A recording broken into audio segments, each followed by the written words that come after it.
nuclear power plant, and then that same power plant had a meltdown which caused fallout in the entire city. And now that city is considered a ghost town because its entire population evacuated.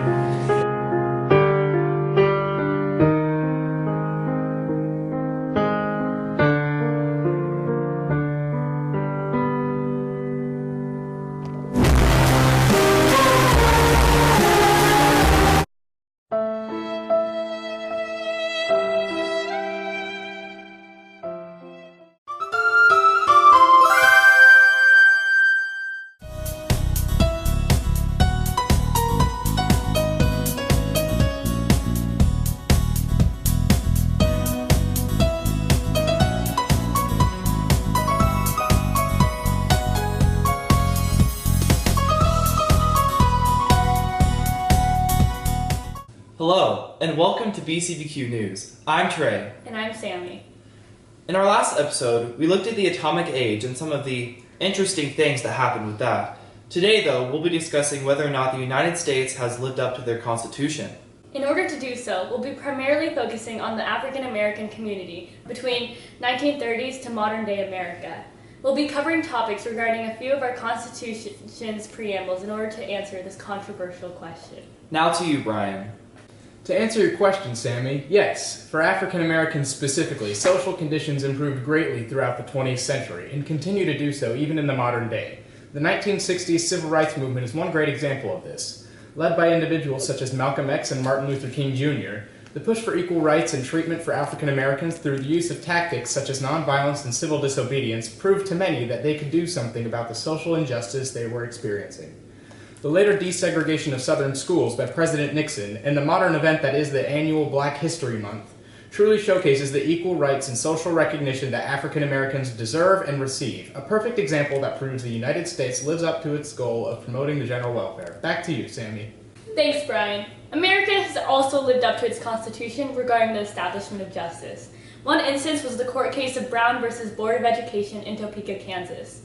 In this case, African-American student Linda Brown was denied acceptance to a school closer to her home and thus more convenient purely because of her race. The school district believed that schools should be separate but equal, or segregated by race. While they were in fact separate, in actuality African Americans would often receive lower quality education due to lack of supplies, facilities, and availability of teachers. Brown and her family actually ended up taking the case to the Supreme Court, where they ruled racial segregation in public schools unconstitutional. This exemplified how the U.S. government was true to their statements in the Constitution, especially establishing justice. One modern example of establishing justice is the inauguration of the first African-American president you may know as Barack Obama. This was a huge milestone for African Americans as his election demonstrated that they truly had justice in the form of equality, opportunity, and... I'm sorry to interrupt you, Trey, but I think we have some breaking news. African Americans in Selma have just been spotted marching the streets as a symbol of protest. Gabby is in the streets with more on the situation. Thanks, Sammy. A large crowd of African Americans from Selma started marching this morning, March 7th, 1965. It looks like it's being led by African American civil rights activist Martin Luther King Jr. Some say they could be on their way to Montgomery, the capital of Alabama.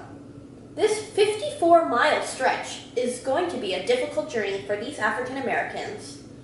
But this emphasizes the true importance and determination to fight for equality for this community. At the time, the Selma March exhibited pushback and resistance from the American government and police force against the African Americans. But in the grand scheme of things, the march actually set the foundation for more opportunities and freedom for the African American community as a whole. Following this, President Johnson spoke out against the violence that occurred during the march and eventually resulted in the passing of the Voting Rights Act of 1965, enforcing the 14th and 15th Amendments. Oh, it's a march! Overall, America during the 1930s to modern day has lived up to the United States Constitution's goals of promoting the general welfare, establishing justice, and securing the blessings of liberty. Until next time, I'm Brian. I'm Sammy. I'm Trey. And I'm Gabby, and this has been BCBQ News. Join us next time when we interview Mr. Nicholson about his fascination with America's economic system.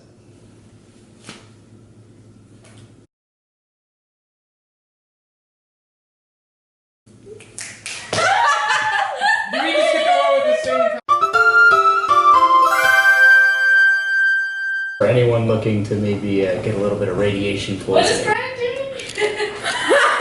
Montgomery, Alabama. Okay, we're redoing it. This in the form of equal opportunity and you. I'm sorry to interrupt you, Trey, but I think we have some breaking news.